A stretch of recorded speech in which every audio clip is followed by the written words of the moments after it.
more often than not, the veteran coaches that have been there before having success. And it's not just because they have those experiences from those big moments, but they know how to use the talent they have in the best way possible. Yes, they'll peak at analytics, absolutely, but they know when to trust their playmakers to make plays, and that's really the difference I think between that upper echelon level of coaches and everyone else. And for Doug Peterson to outcoach this guy, when I think that if you look at it top to bottom, he's got less talent on his roster. I think that Trevor Lawrence is in his second year, but he's not near where Justin Herbert is, obviously. I mean, Justin Herbert has so much talent. You put Justin Herbert on so many the teams in this league with a better coaching situation, that guy's probably in the AFC Championship game. And I know that it's not fair to say that because is that necessarily true? But if you think about where would the Patriots be if Justin Herbert was their quarterback instead of Mac Jones, right? And I think that that's a fair assessment of both Mac Jones and Justin Herbert. Like, what would happen if a guy like that had Justin Herbert? And here's Peterson again with his quarterback struggling in the first half. Trevor Lawrence threw 2 picks in that first half, and he looked like a guy who was in his first playoff game. And you thought, okay, every player goes through these growing pains. And then the coaching steps in. This is a Super Bowl winning coach who obviously knows how to coach his ass off. And he did that. And for them to come away with that win, it was franchise defining, quite frankly. No, I agree. It definitely set them on the path, man, and it was really exciting to see. And no, kind of no matter what happens this week, I think that that was a statement win that's going to really catapult them throughout the offseason and give them the momentum they need to build going into next year. And um, and you mentioned it a little bit too, to circle back a second. Do you think that Sean Payton's going to be the guy that maybe steps in and takes over the job with the Chargers? I feel like Sean Payton is not going to go to a franchise like the Chargers. I firmly believe that the Chargers are in that snake bit territory because they just feel like a franchise that can't seem to get over the hump. Think of all the years, the Hall of Fame years that they had with Phillip Rivers, never could make it even to a Super Bowl, let alone win a Super Bowl. They've got Herbert here. They're blowing 27-point leads. I mean, this is what, the third highest lead blown in the playoff history? It's not where you want to be as a franchise. And then they've obviously had a lot of years where they haven't been any good. And Sean Payton is coming off of a run with the Saints where I think he got a little bit too much credit for being a genius, but obviously he's a very good head coach. I think he'd want to go to a situation with a franchise that maybe has a little bit more of a pedigree. And I know Denver is the team out there. You and I both agree on John Elway being an iffy executive, but obviously they have had success there. I don't know if I see Sean Payton, I don't want to say slumming it up with the Chargers, but it seems a little beneath him. Yeah, I agree. You might be right there. Kind of a Colts fan's dream. What if Sean Payton and Aaron Rodgers end up in Indianapolis? How would that be, right? But the only thing I have against that is the Colts need to build like from the bottom up, and I think just recycling another quarterback that's on the back end would not be the recipe for success there. But speaking of franchises with a pedigree, how about the G-men, the New York Giants? I told you that this was the Fool's Gold Bowl. Like, this was a game, and I felt it very, very strongly that the Vikings seemed like a team that were going to lose in the first round, even with the home game. Now, they got the Giants, and the Giants have kind of had a great season, but they're not a team that instills a lot of confidence in you. But I'm going to tell you right now, the way that they played over the weekend, they were well coached. Danny Dimes looked like a franchise quarterback. Saquon Barkley was running like a guy who was in his first playoff game and wanted to. He was hungry. That team outplayed the Vikings. And I think that it was a perfect visual for the Vikings for Kirk Cousins to throw a 3-yard pass on 4th and 8, last play of the game. That's about as well as the Vikings could go out when you think about the season that they had. Everybody touted them for being 11-0 in one possession games. A lot of those games they should have lost, if you really think about it. Yeah, that was the most Kirk Cousins play ever, I think. And you said it, man. Great coaching. The Giants won that game because of coaching, and coaching goes beyond the X's and O's. I think all of these guys know how to coach the game of football. I think what maybe is more important than anything else is having the ability to motivate millionaires, basically, to get these guys to show up every day and take it seriously and play with a certain level of effort and intensity week in and week out for 5 months or whatever it is. And the Giants, they've really kind of been on it was a grind for them. I mean, they started out not it was a little iffy, and everybody's like, and then they've really kind of hung around and made fools of all of us. But Brian Daboll seems like the kind of guy who's got that team, and he is the antithesis of Brandon Staley. And yes, he's a new coach, and you have a lot of success. But Brandon Staley took over that team with a situation that they got Justin Herbert, right? And they've been sort of on the cusp of being good. Daboll goes from the Bills to the Giants, and the Giants have been the laughing stock for the last 2 years. I don't think that that's an understatement to say that. Everybody had written off Danny Dimes, although I thought he was very, very athletic, but maybe not a franchise guy. And Dayball comes in, and they could have won 10 games this year had they not tied with the Commanders. So that's a remarkable turnaround. And then they win their first playoff game. And I think that it is 100% on him, his personality, the way that he coaches, not just the X's and O's. He's got that locker room in the palm of his hands. And isn't that what you want out of a head coach? No, 100% it is, and I think that's really the secret sauce. When you can find that, you've got. I mean, it's magic. It is magic, and I think that Doug Peterson has that going on right now in Jacksonville. Obviously, he has that going on, and much like Jacksonville, I think that's a win that no matter what happens this week, it kind of builds that momentum and it gives them something uh, to build on in the offseason. Now, the question I have to you is no matter what happens to the Giants this time, right, this playoff, they have a decision to make now about Daniel Jones. And I think you've seen what his possible potential could be. It's almost as if he's resetting his career. And I know I've said that for other guys. Like Sam Darnold having Adam Gase as his head coach was a detriment to his play. He couldn't recover. And I know he had some good weeks at the end there with the Panthers, but the Panthers are a nowhere organization. Sean Payton's probably not going there either, but either way, Sam Darnold couldn't resurrect his career. Look at Josh Rosen. Never really got a chance, but never could latch on anywhere. A lot of times when guys get to this point in their career, they're done. Daniel Jones seems to have found a situation in which he can thrive. And this is the first year in that system with a healthy Saquon. I think the sky could be the limit for this team. And my question to you, if you're the GM, do you keep Daniel Jones? Right now, yes. Now, I was higher on Daniel Jones coming out than a lot of people, but I say yes. I think you hitch your wagon to Daniel Jones and Brian Daboll, and you let them build things up and see where it goes. You have a young enough roster with a new head coach, and I think you try to build something here. If you wait and see if next year things are a little rocky, maybe you look to draft a quarterback next year, possibly. But I see no reason right now to turn away. I think you got to put faith in the kid and give him a chance. And now, granted, I'm not a millionaire owner that is dependent on this going well. I'm not a GM whose job relies on it, but I think you got to give the kid a chance. And I think you want to get him on a team friendly deal because I think he might be coming up on extension time. And I don't think you want to pay him an exorbitant amount of money right now because this is 1 year. Is it an aberration? Is it an outlier? See what next year holds. But if they make it all the way to the Super Bowl or something like that, then it becomes even more difficult because this is a guy who can clearly motivate the team and get there. And I think that they could be on to something there. But I want to ask you now about the Vikings. You and I both, when we first started this show, even before it became Iceman and coach, I think we both said how many teams in the league would take Kirk Cousins at their quarterback.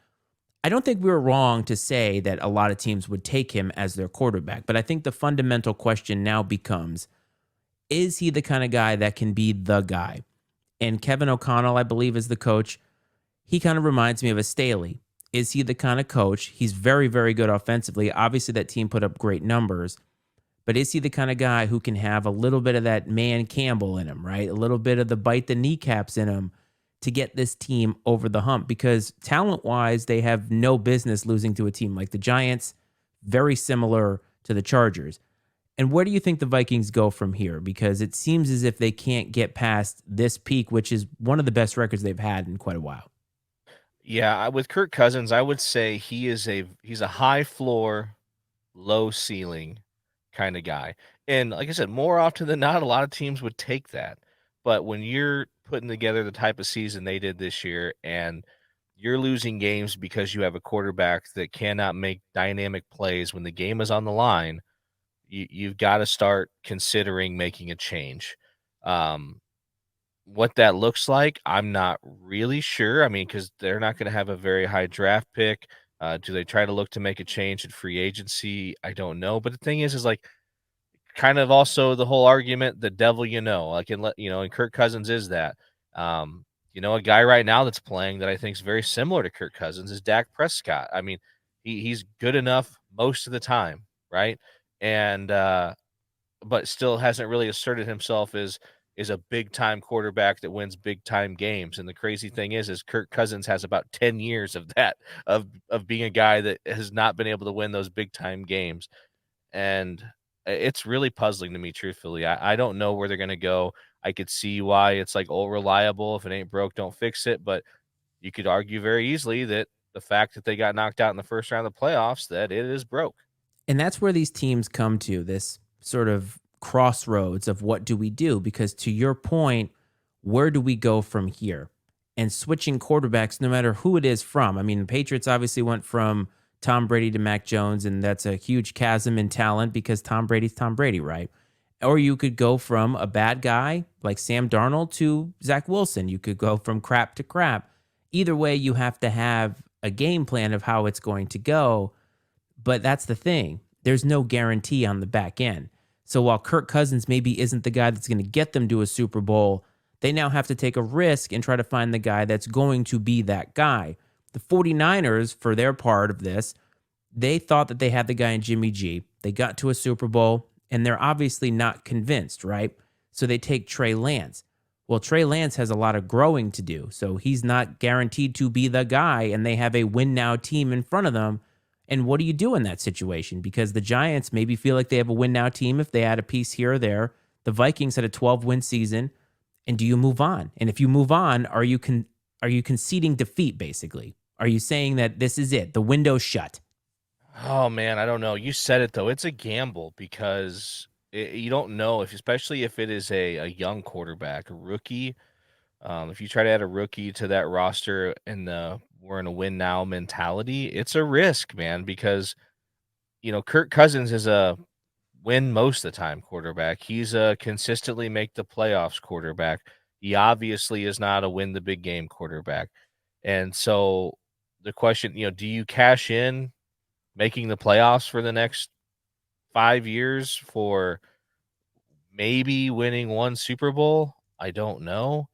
Um, that's a question that I guess it's a question they're gonna have to answer. And the Seahawks, or not the Seahawks, the Niners, like you said, they're in the same situation. And I don't think Brock Purdy's doing a great job, but I don't think he's the answer. Not with the roster that they have long term, most likely. But who goes there? It's funny, this playoff field has so few teams that feel set at quarterback. Whereas I think you and I, for the last, 20 years or so, since the beginning of the 2000s, if you think about guys that have been on those teams forever, Aaron Rodgers, Tom Brady, Ben Roethlisberger, Phillip Rivers, Eli Manning, Drew Drew Brees. Brees, Yep. right. All those guys were on their team for a decade or more. And here we are in this playoff field, and you and I just named off 3, possibly 4, maybe even 5 teams that are going to be possibly in the market for a quarterback next year. They're in the playoffs this year, and they're not sure. Actually, just looking at it, it looks 6 teams if you look at this. Niners and Seahawks, though, right? You said Brock Purdy's probably not the guy. But how do we know that Trey Lance is the guy? We don't. Exactly. And so Purdy, if Brock Purdy takes them to a Super Bowl, that becomes a very, very difficult proposition to move on from him. Even though you've got the number 4 or 3 pick in the draft sitting there and he's hurt. If Brock Purdy can do what he's doing with this offense, and maybe you'd say, well, imagine what Trey Lance could do. Yeah, but now you have a guy who's been with the team for almost a full year, taking reps with the first guys, making it to a Super Bowl. That's invaluable experience that he now has. I think we have a caller. Nick Foles is on line 1. That's way different, man. Like Nick Foles comes in at the tail end of his career and cashes in with a team that obviously was playing behind him. Brock Purdy is Mr. Irrelevant right here. And I get it. There's going to be a lot more tape on him next year, but if he's not playing that badly this time around, usually what happens is third string guy. I mean, how many third string guys have we talked about this season who have not performed well or have not performed well once they get to a certain level? Bailey Zappi got figured out in the Bears game. Cooper Rush would have gotten figured out had Dak Prescott not come back. Skylar Thompson for the Dolphins, I actually remember his name this time. Even though he played well this week, they would have figured him out over the long term. It always happens. But so far, Brock Purdy seems to be just getting better and more confident in this offense. Well, and what helps is when you have great pieces around you and an offensive-minded head coach who's just comes from he has a great pedigree, and Kyle Shanahan, and that helps a lot. I mean, let's look at Jared Goff, right? When he was in LA, I mean, look what they did with him. And I mean, I think credit to Jared Goff. He did a great job in Detroit um, with a coach that many would say was not regarded as an offensive genius by any means.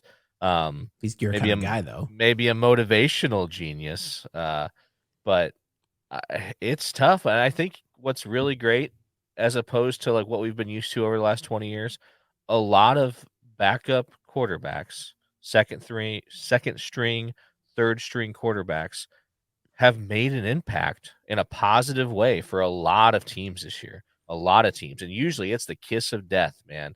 If your starter gets hurt and you have to bring in whoever. I mean, it's usually a huge, gigantic drop off from 1 to 2. And I don't know if that means that the talent pool is a little deeper. I don't know if that means that these offenses are and these coaches, their systems are catered more to just plug and play. We talked about that a little bit last week, I think. I'm not sure what the reason is, but it's been fun to see, though, teams be able to remain competitive without their, franchise guy. And it's not even that all the teams have it in common that they have like a stellar coach. I mean, I was surprised that Cooper Rush did so well with Mike McCarthy, the way that he has coached that team the last couple of years. And yes, right now, obviously they're having a great season, but he's not a guy who instills a lot of confidence in me. But I think that coaching does matter. Kyle Shanahan. I mean, you could make the argument that Pete Carroll started a career backup this year as his starter. And maybe Geno Smith is the kind of guy who was a career backup left for dead. I mean, he really got the Josh Rosen treatment. Once he got punched in the mouth and his jaw broken, that was it for his career, basically.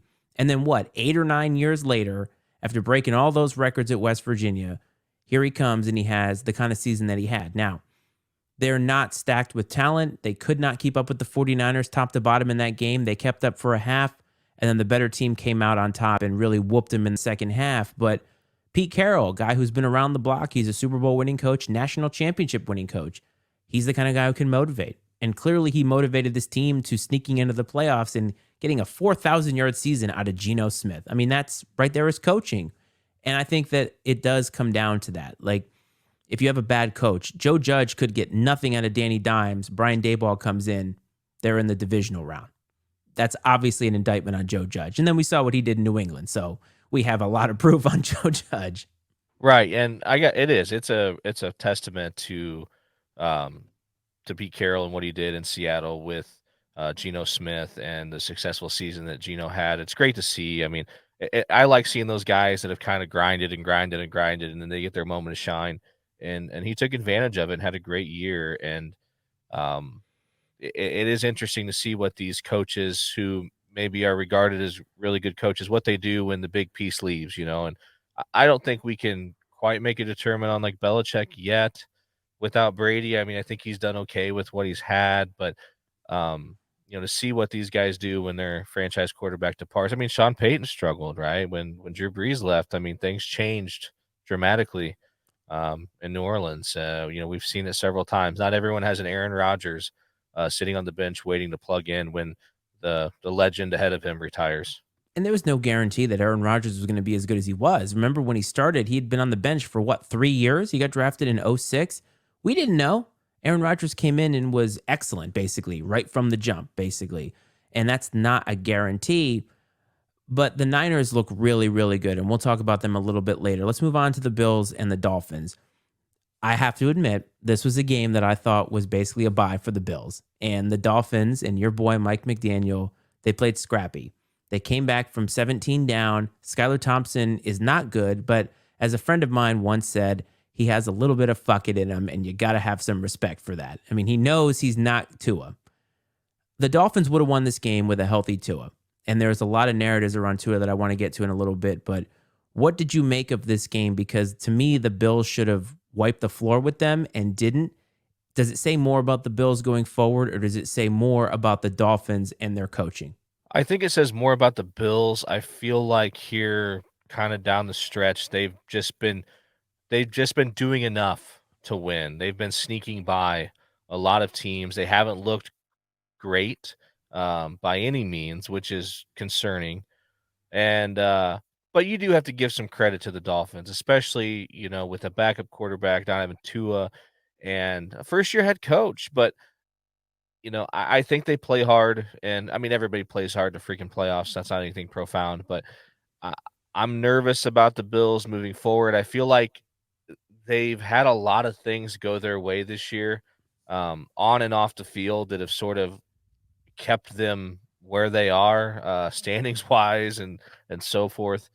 Um, but again, it's more of an indictment on the Bills and the direction they're headed, and maybe it's for the best. Maybe it's going to keep them sharp. It gives the coaches something to kind of coach them hard on week to week. Where like last year they were freaking killing everybody, and then ran up against the Bengals and kind of ran out of gas. Maybe this workman like grind it out mentality is going to benefit them. We'll see.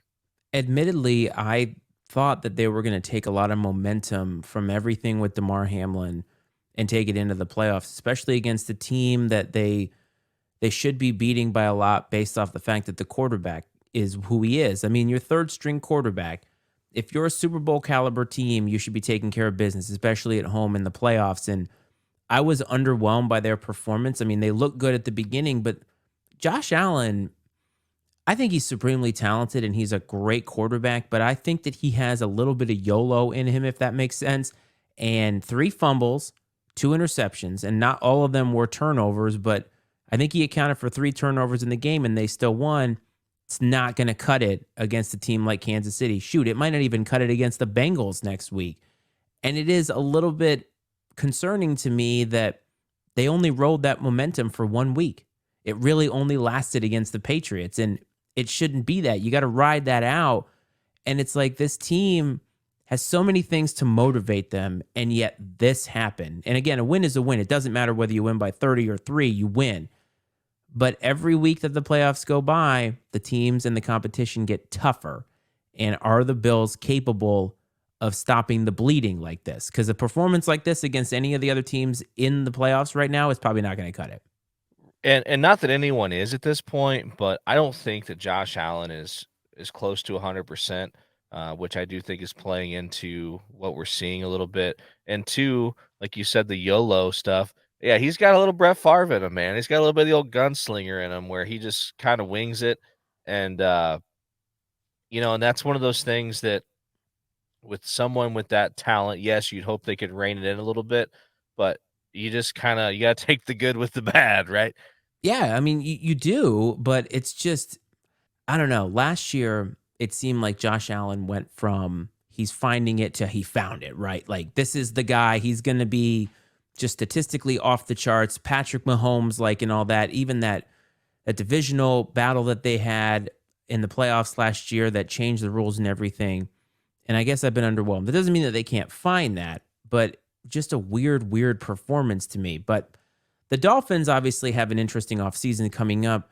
They have committed to Tua next season, which I think is the smart move. But off the field, Tua Tagovailoa has had a lot of things go on in his life, in his football life this year. All of them have been in his head. And I don't mean that he's mentally soft or anything. I mean that he's had, what, three concussions, possibly four this season. The debate now is about whether he should ever play football again. And unlike last week when you talked about the fact that Damar Hamlin and all that, it's not an indictment on football. This right here, I think, is the kind of decision where you have to ask, is continuing to play this game okay for you in your life? And I want to hear your thoughts on that as somebody who played football, had concussions, has children, and just how would you feel if you were somebody close to Tua and cared about him? Well, first of all, I think that this is a decision that Tua and his doctors and his family need to make together.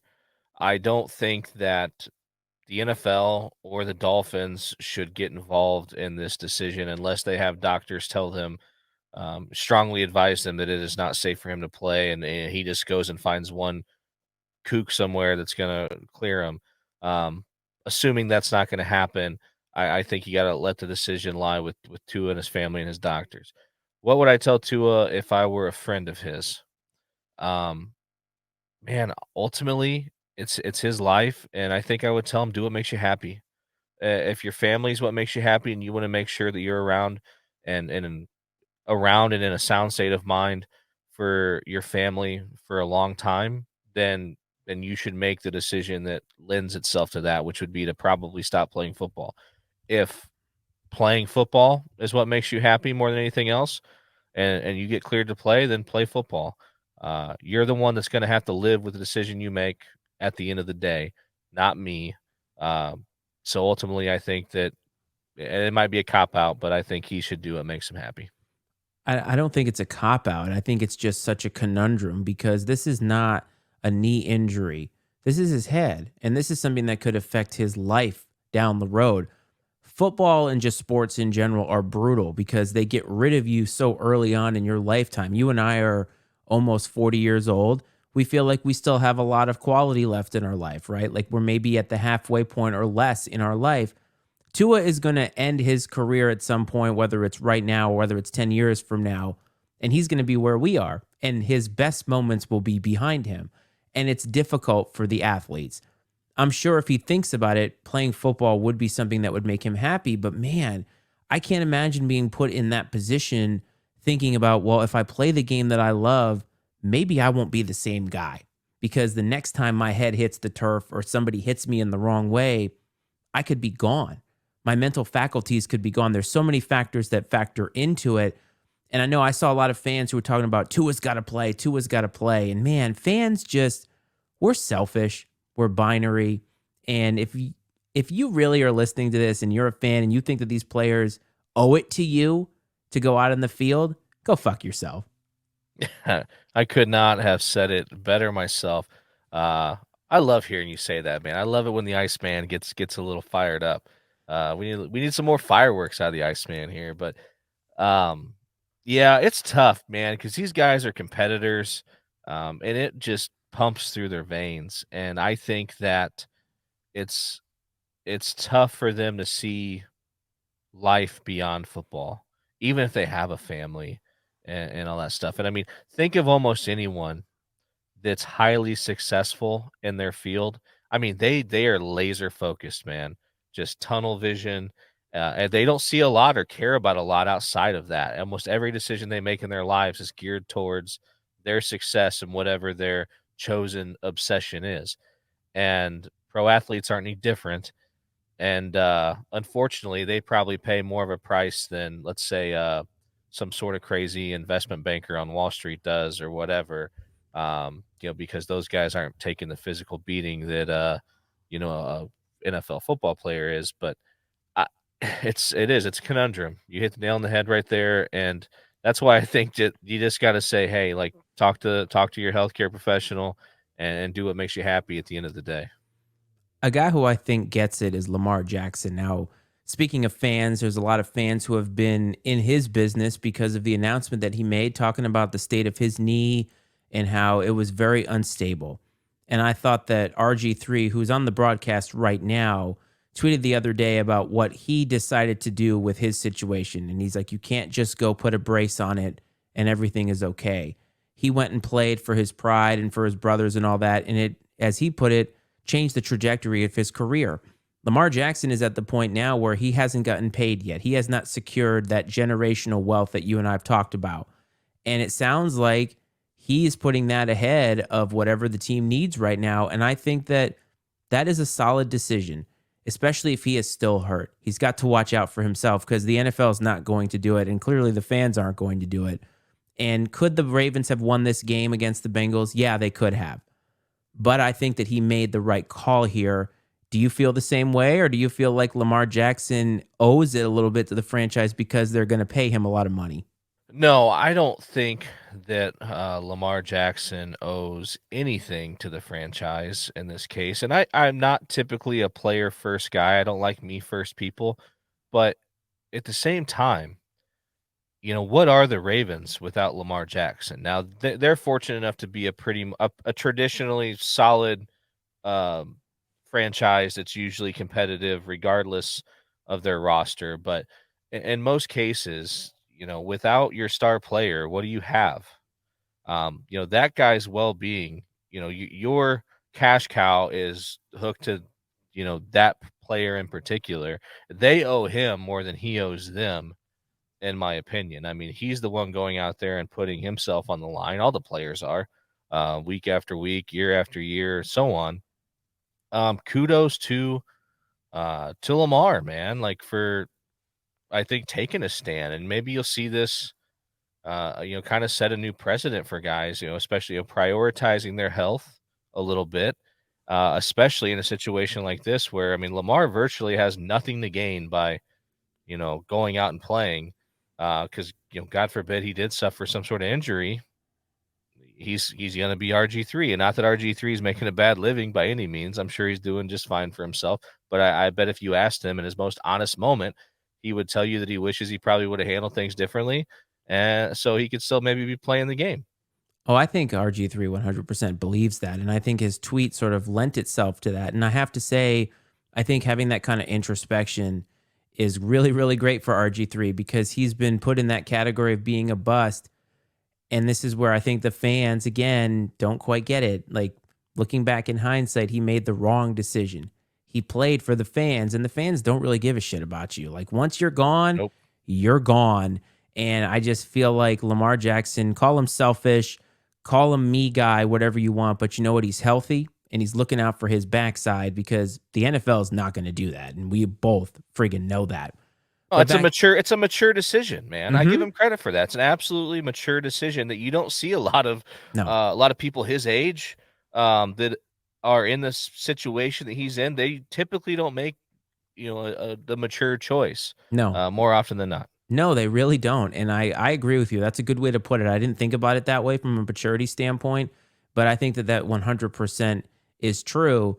But even still, your boy, Joey Burrow, nearly lost this game. But I realized something as I was watching this, and I have to give you kudos. Last week, you said how difficult it is to beat a division rival having just played them. But then I thought, even added on top of that, playing a division rival for the third time in a season, that's really, really difficult. And I think that when it comes down to it, the Bills game and the Bengals game maybe seem like they should have been layups and gimmies, but what they were is a third divisional game. And at that point, you got a lot of tape on these guys. There's a rivalry brewing. And I think that the Ravens came out and played their brand of football, very, very scrappy. John Harbaugh made some mistakes during the game. Obviously, it's always going to happen, but they had a chance to win at the end.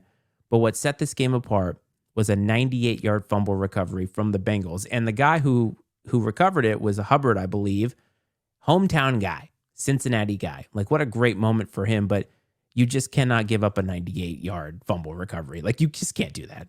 Yeah, that's a backbreaker, and what it was traditional AFC North football, I knew man. you were Like, going to say that. look at it, man. Like Cincinnati, Pittsburgh, Baltimore, Cleveland, just tough, tough cities. I'd love to see them someday. Go find 40 guys in the stands and put the shoulder pads and helmets on them. Let them go out there and play. It would be ugly football, but man, it'd be tough. I'd love to watch it. I think that next season we need to make a road trip to one of these places and you need to go on location and start interviewing some of these AFC North football fans of yours. I would I would absolutely love to, man. Like I I am certain that, like, especially the fans in those cities in particular are some of the most passionate fans in the NFL. They would probably fall into the category that I like to refer to as degenerates. I'm sure they would qualify in most cases, but uh, just great NFL cities though at the same time, man. Those 4 cities, despite, the lack of success in Cleveland, they got a passionate fan base.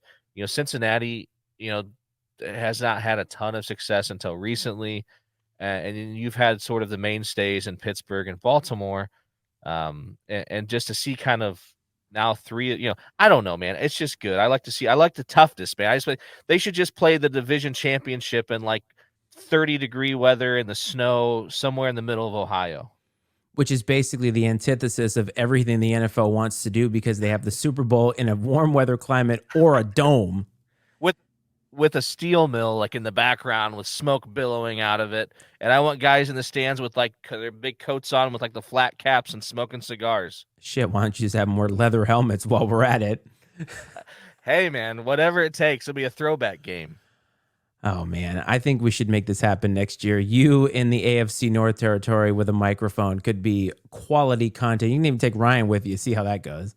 He'd fit right in. Sure would. It would be entertaining. So, moving on to next week, we have obviously the Bucks and the Cowboys playing behind us. That result is not determined yet, although it is 18-0 Cowboys right now, which is somewhat of a surprise because the Cowboys hadn't really come in playing all that well, and they get a road game. We said it was a trap game, but they're playing up to their potential, so good for them.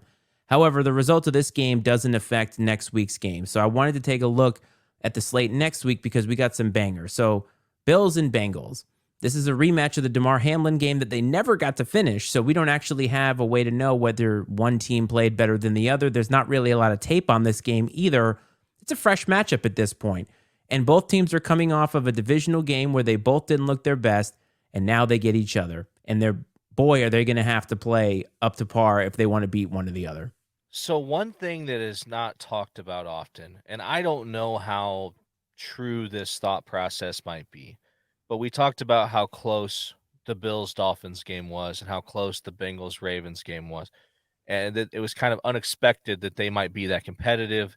And do you ever wonder if, like, let's say the Bills, maybe they kept a few tricks in the bag to keep it off film because they, hoping that just talent alone, they would have enough to get by with some more simple stuff, some of their base offense, defense, just enough to get by, keep some of the good stuff off film for this week against the Bengals, and maybe the same with the Bengals. Now, that being said, I don't think in the NFL, I don't think you can afford to do that necessarily because the margin for error, even between the best team and the worst team, is still pretty small in most cases. So I don't know that that's necessarily the case, but it's something to think about. And going into this game, I will make the Bills. They're an honorary AFC North member because Buffalo's kind of one of those tough cities too. Um, the game being in Buffalo, I think is going to be tough. But God, man, I tell you what, if there's two quarterbacks that you told me I could like go hang out and have a beer with, I think Joe Burrow and Josh Allen would be up there for sure. Especially Joe Burrow, you know this. And I think it's really going to come down to how those two play. And that might be the obvious thing to say. Because I know there's a lot of other guys on the field that can impact the outcome. But the way those two guys play is going to dictate how this game goes. I agree, and I think it's going to come down to which one of them has less Brett Favre in them during the game. Yeah, Which fewer one is turnovers for sure. 100%. And maybe that's just, stereotypical analysis. Well, don't turn the ball over. And that's obvious. But at the same time, these two teams and these two quarterbacks can be prone to throwing interceptions or turning the ball over. And we've seen it. The Bengals started 0-2. That's a narrative that you and I talked about a long time ago. And you said the Bengals would be fine. And you were right about that. But when you turn the ball over multiple times in a game, it puts you at a severe disadvantage to win that game. And I think that the Bengals are going to have to keep that under wraps. They're going to have to get their passing game going, obviously, and protect Joe Burrow. That's the one thing that they've been knocked on the last couple of years. For the Bills, I think if the Bills just do their thing and Josh Allen doesn't turn the ball over, I think that they have the formula to win right there. But do they have that moxie to get it done? And I think that's what it'll come down to. I think it's going to be a close game. I'm not really sure who's going to win just yet. I'm not really getting a feel for the game, but I think it will be close, and I think it will be worthy of our attention. So the Jaguars get that epic win, and their consolation prize is getting to travel to Arrowhead and face 5,200-yard passer Patrick Mahomes and the Chiefs.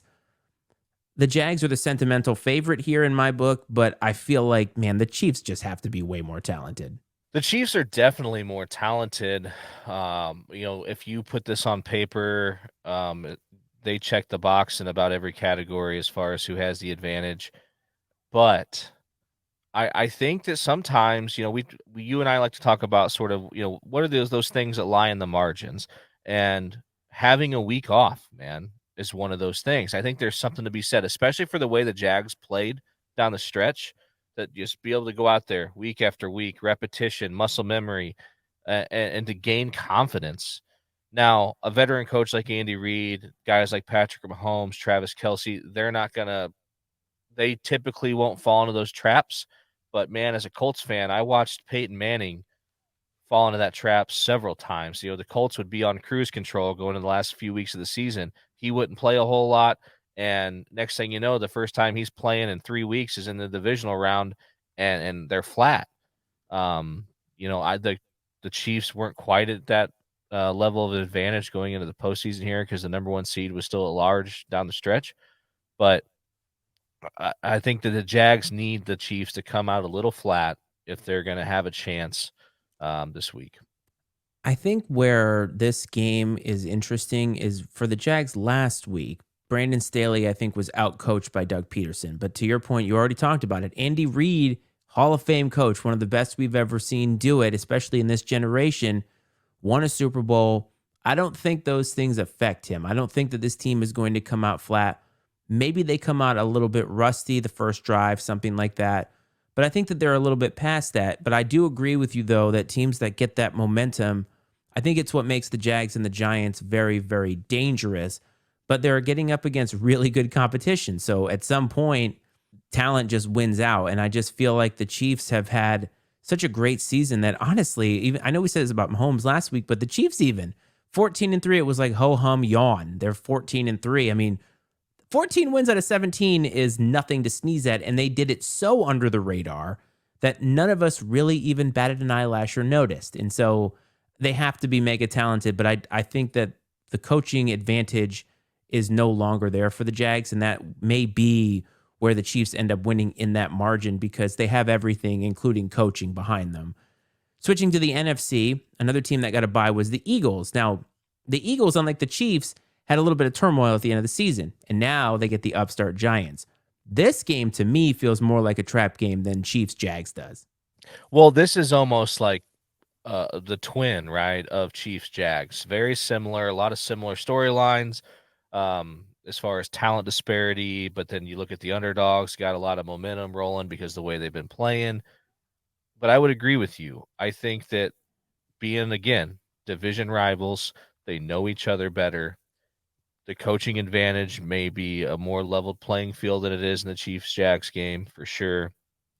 And again, that week off, this is a team that this is uncharted territory for this team. A lot of guys on this roster, this head coach, this is uncharted territory a little bit having this week off. Where Andy Reid, a veteran Hall of Fame coach, he knows all the traps and he's going to navigate around them. Where in this case, I don't think that you necessarily have that.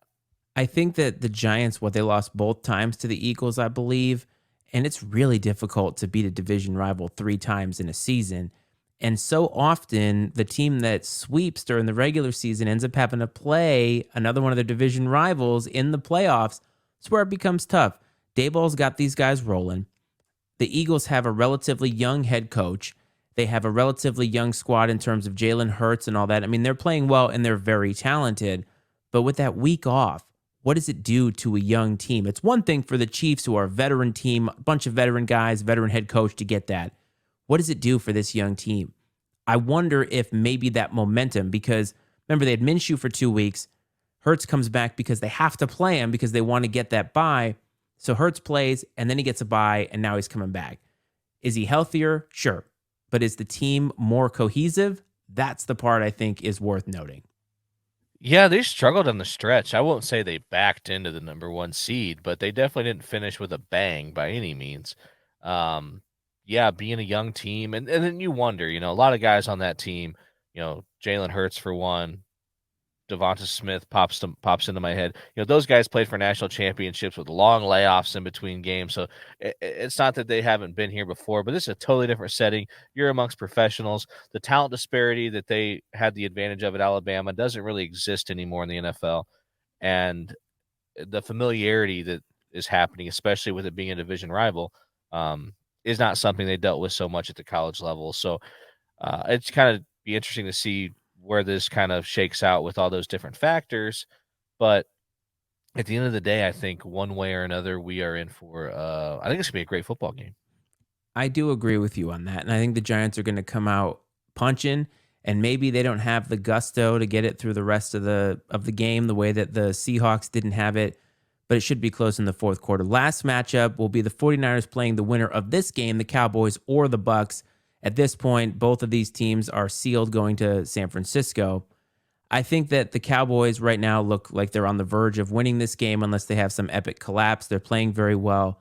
If the Cowboys play up to their potential, they can beat anybody, and that includes the 49ers because I think that as you said earlier, Brock Purdy, he's a third string guy.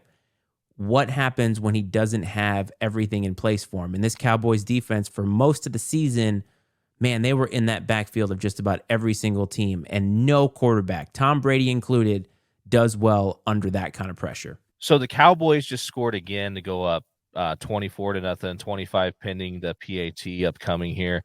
I think that one thing we're not considering with the Cowboys is sort of the pressure that's hanging over their head um, in Cowboys Nation for this team to make it to a Super Bowl, to win a Super Bowl. And it'd be one thing if it's just the fans, but I think what's tough for this team is it's coming from the old guy sitting up in the owner's box, and he is very hands-on, right? I'm sure he's out there walking around every day at practice, walking around the locker room, smacking guys on the ass, saying, "Let's go get one, boys," and all this stuff, and just that pressure has to make a difference somewhere, I feel like, and, ultimately, though, at the end of the day, they're gonna have to go to San Francisco, and what's nice, hey, we're getting an old '90s, playoff rivalry here, man, Cowboys and 49ers. This is a long ways from Troy Aikman and Joe Montana or Steve Young, but, we'll take it. Um, I think that, like you said, Brock Purdy, is he going to be able to handle the pressure that's put on him by the Cowboys defense? Yet to be determined, but I have no doubt, Kyle Shanahan's a great offensive coach, so he'll get creative about how to protect him. And ultimately, I mean, I picked the 49ers to go to the Super Bowl, so I think that they'll be in good shape. 49ers do one thing well. They run the football very well, and I've noticed that their play calling, especially with guys like Debo Samuel, Brandon Ayuk, they're doing a lot of like bubble screens, things like that, and it's been working, big chunk plays type of thing. But I want to tell you, I think the Cowboys are under a lot of pressure, and I think it is Jerry, of course, because I think that the pressure for him to win a Super Bowl as a GM is continues to grow. But the Cowboys are so scrutinized on a national level. The pundits are all over them. I mean, Stephen A. Smith today was dressed up as a buck, basically, and he goes and trolls the Cowboys. That's how much of a brand they are. Everything that they do is scrutinized. So these four games will not get talked about equally. The Cowboys game will be talked about more. Can they overcome a third string quarterback? All these narratives. And I will say, as somebody who is not a huge Cowboys fan, I do feel like the narratives around them are a little bit unfair because they're damned if they do, damned if they don't. If they lose to Brock Purdy, it'll be they couldn't even beat a third string quarterback. And that's not fair because Brock Purdy is not playing like a third string quarterback. And this franchise, maybe to your point last week, needs to get a Super Bowl. So maybe we can move on to something else.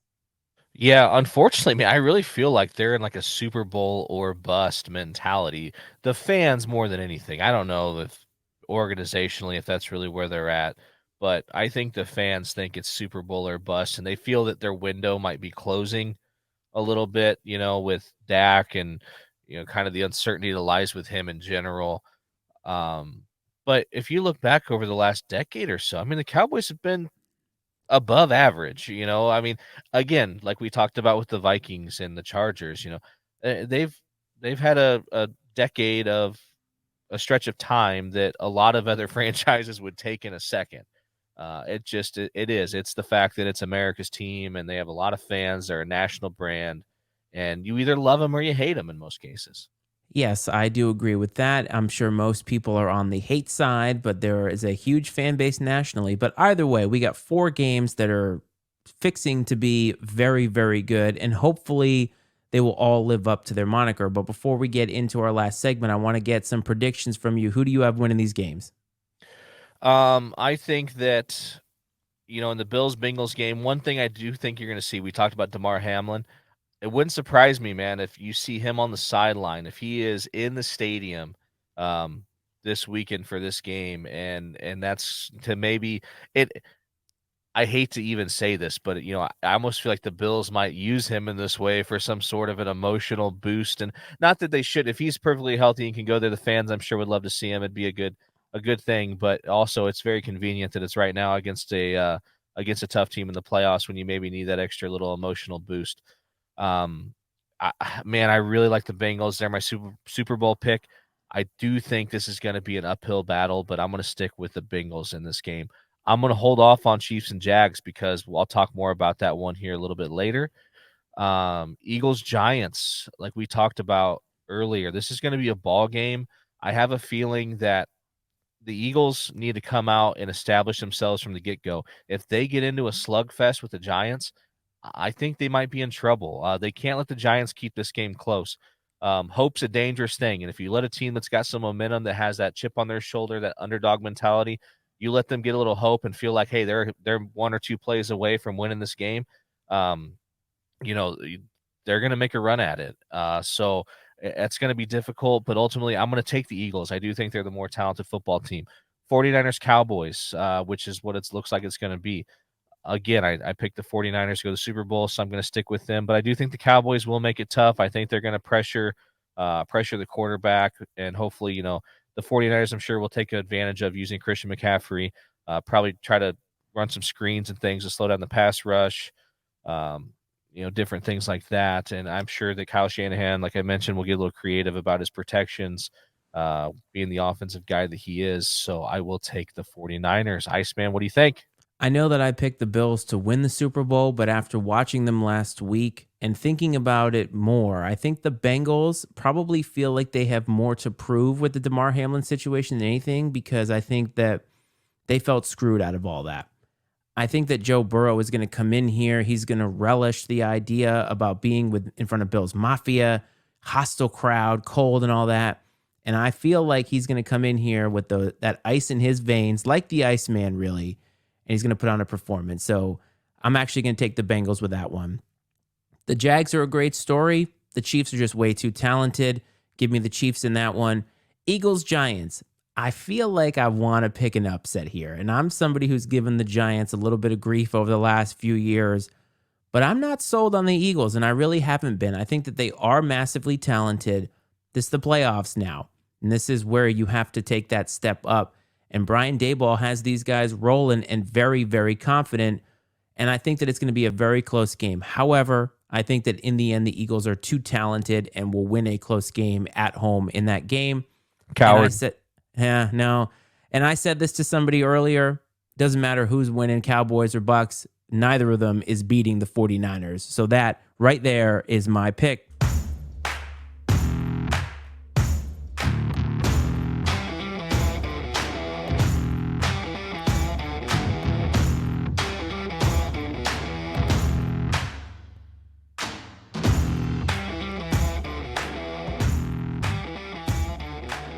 Getting close to the end, my friends, and that means it's time for OTW, starting off with Iceman's stat of the week. Now, I had two stats of the week for you, and one of them was dependent on the outcome of the game. So I'm going to give you the one that is not dependent on this game. The Baylor Lady Bears, who obviously have had Brittany Griner on their team. They've won national championships, and up until recently, I think it was in 2020, they were coached by Kim Mulkey. They have had a great run, and this week, for the first time since 2004, they are not ranked in the top 25. That's an amazing run to be ranked in the top 25 for near 20 years.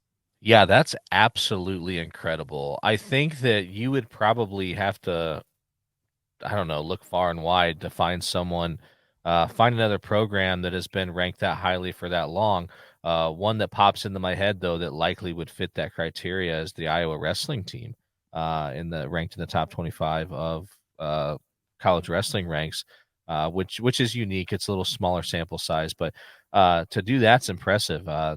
Absolutely, and especially I think that women's basketball at the NCAA level is getting more and more competitive. You're getting a lot of high level coaches in there that are putting good programs together. It seemed like for a long time it was UConn, Tennessee, UConn, and now it's nice to hear some of these other names popping up.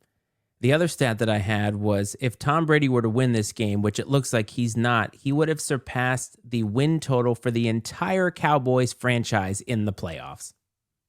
That would have been devastating, wouldn't it? I mean, I Oh, would in a way, I'd love to see it just because there's a lot of Cowboy fans out there, and it's always fun to watch them grieve a little bit, but, gosh, man, it kinda stinks. He's almost, like, pulling off the, like, Joe Montana with the Chiefs, just kinda backing out on the end of his career, he should have just hung her up after the Super Bowl a couple years ago.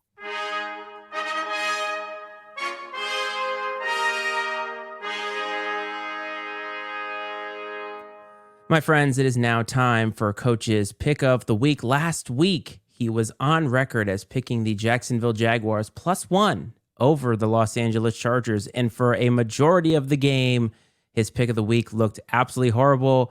And in the end, though, coming out with a win to bring him to a wholly mediocre 6-6-2. Coach, please bless us with your picketh of the week. Hear ye, gambling degenerates and peasants alike. I come to you again, 6-6-2 right now, on our way to a robust 7-6-2. And as the old saying goes, if it ain't broke, don't fix it. I took Trevor Lawrence out to a nice post-game meal at the Waffle House, and we had a nice conversation. And I am fully confident in the Jacksonville Jaguars going into Arrowhead Stadium this weekend and beating the Kansas City Chiefs. I have no idea what the line is. I don't care. I'm taking the Jags straight up. And if this game is on Saturday, it's a sure thing 100% because Trevor Lawrence, between high school, college, and the NFL, has never lost a game on a Saturday. Give me Trevor, Doug, and the Jags over the Chiefs. The Jacksonville Jaguars on Saturday, January 21st to defeat the Kansas City Chiefs at Arrowhead Stadium. So let it be written. So let it be done.